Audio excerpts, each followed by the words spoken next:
Here we are again with story time.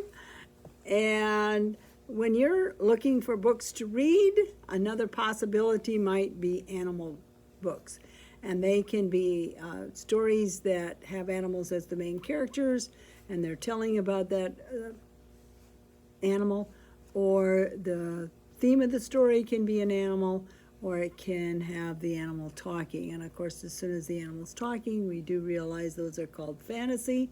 But again, fantasy and animal books can be kind of crisscross, both the same. So the story I'd like to read today is one of three that are available. This is called Shiloh. It's written by Phillis Reynolds Naylor. And again, this is a story that's been around a long time, and I just want to read the first chapter or two. And again, no pictures, so you're going to have to picture them in your mind. And so that kind of makes it a little more interesting. This particular book has the author's autograph in it, if you're a person who likes to have your books autographed by the author that wrote it. The day Shiloh came, we're having us a big Sunday dinner. Darrell Lynn's dipping bread and her glass of cold tea the way she likes, and Becky's pushes her beans up over the edge of her plate in her rush to get them down. Ma gives us her scolding look. Just once in my life, she said, I'd like to see a bite of food go direct from the dish into somebody's mouth without a detour of any kind. She's looking at me when she says it, though. It isn't that I don't like fried rabbit. I like it fine. I just don't want to bite down on buckshot is all, and I'm checking each piece. I looked that rabbit over good, Marty, and you won't find any buckshot in that thigh, Dad says, buttering his bread. I shot him in the neck. Somehow I wish he hadn't said that. I pushed the meat from one side of my plate to the other, though, through the sweet potatoes, and back again. Did it die right off? I asked, knowing I can't eat it at all unless it had. Soon enough. You shoot its head clean off? Darrell Lynn asked. She's like that. Dad chews real slow before he answers. Not quite, he says, and goes on eating, which is when I leave the table. The best thing about Sundays is we eat our big meal at noon. Once you get your belly full, you can walk all over West Virginia before you're hungry again. Any other day, you start out after dinner, you've got to come back when it's dark. I take the .22 rifle Dad had given me in March on my 11th birthday and set out up the road to see what I can shoot. Like to find me an apple hanging way out on a branch, see if I can bring it down. Line up a few cans on a rail fence and shoot 'em off. Never shoot at anything moving, though. Never had the slightest wish. We live high up in the hills above Friendly, but hardly anybody knows where that is. Friendly's near Sisterville, which is halfway between Wheeling and Parkersburg. Used to be, my daddy told me, Sistersville was one of the best places you could live in the whole state. You ask me, the best place to live, I'd say right where we are, a little 4-room house with hills on 3 sides.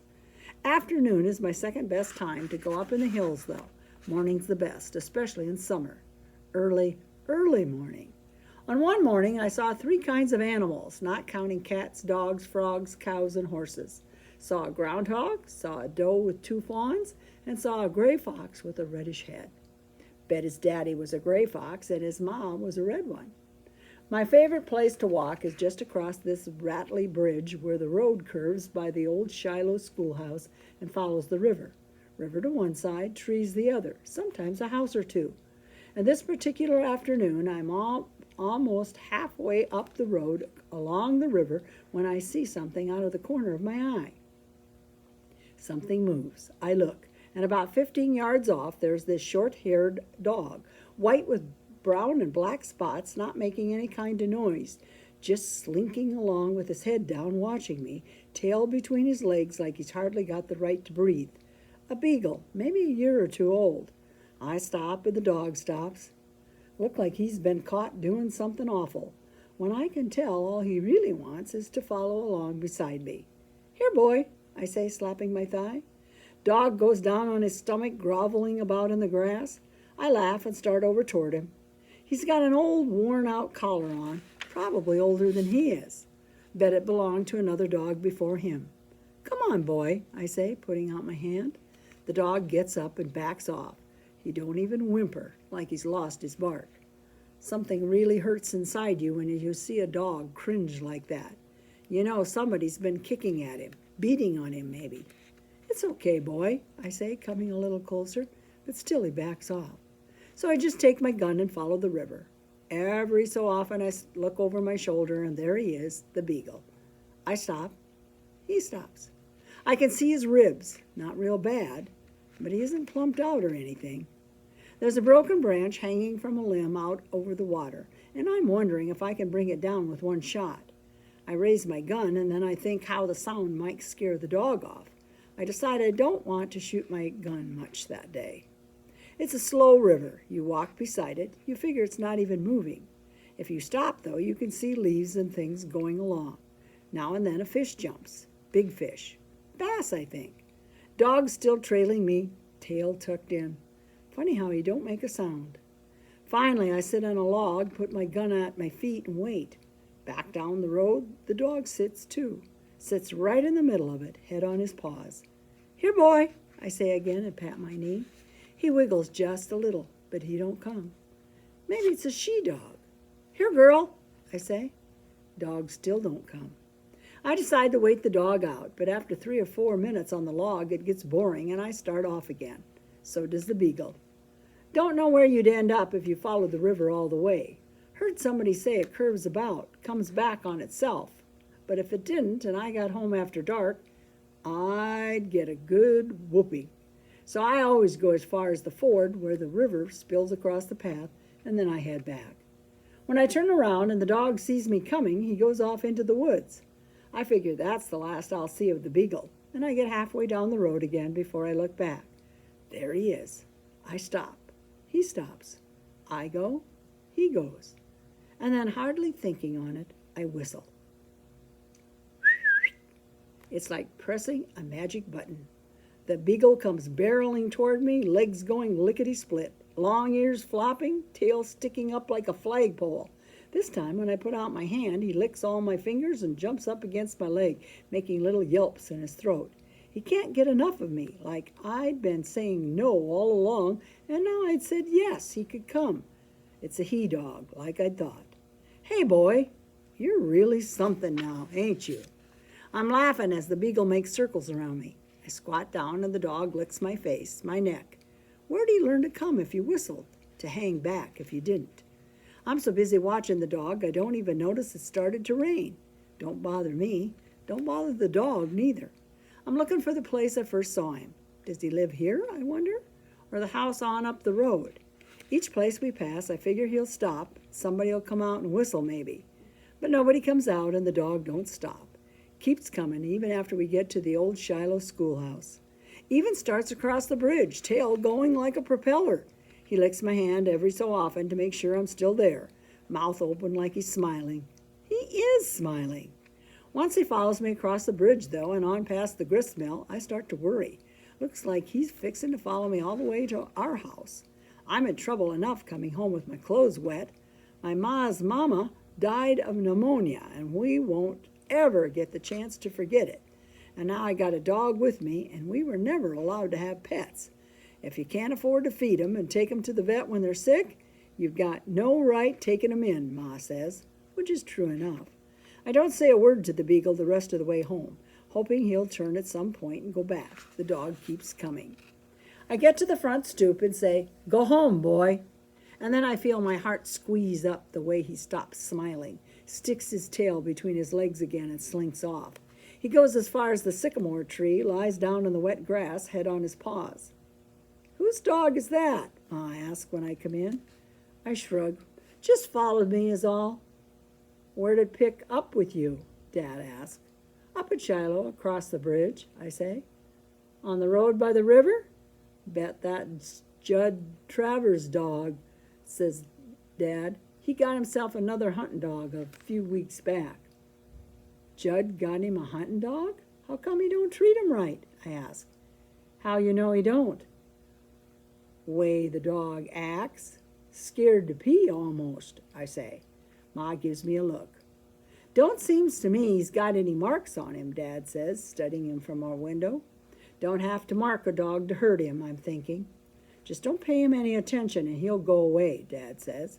And get out of those wet clothes, Ma tells me. You want to follow your Grandma Slater to the grave? I change clothes, then sit down and turn on the TV, which only has 2 channels. On Sunday afternoon, it's preaching and baseball.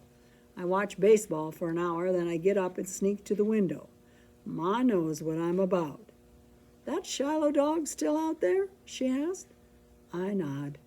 He's looking at me. He sees me there at the window and his tail starts to thump. I name him Shiloh. And the story goes on, and the owner comes back, comes to the house, gets the dog, and he knows that Shiloh is being mistreated. And so we have another book in the group.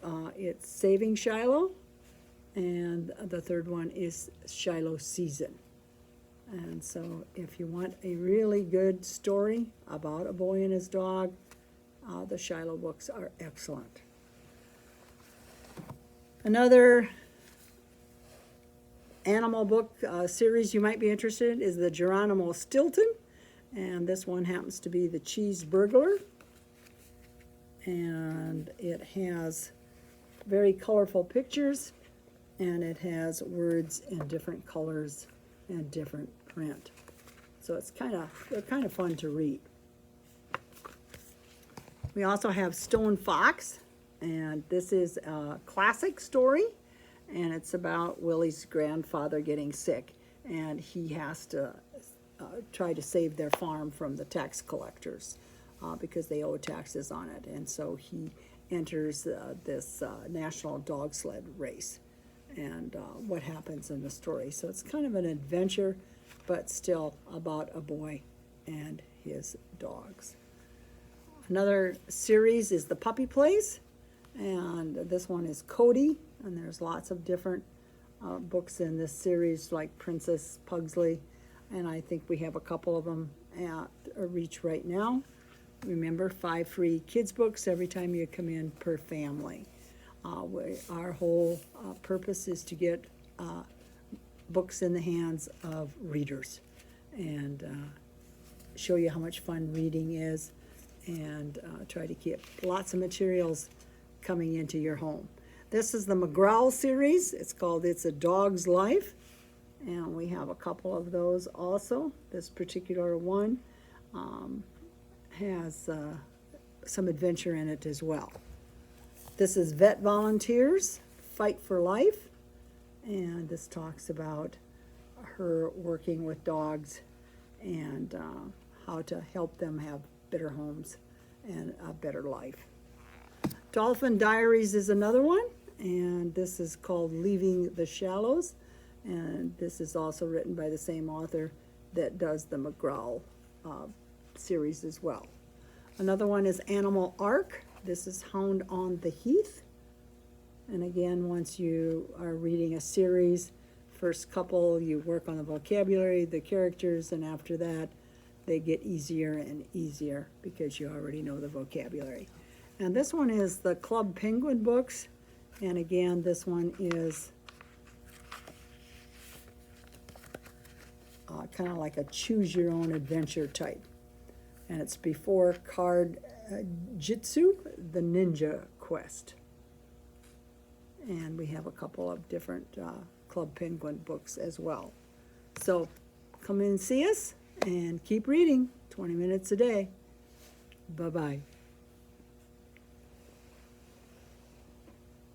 I forgot.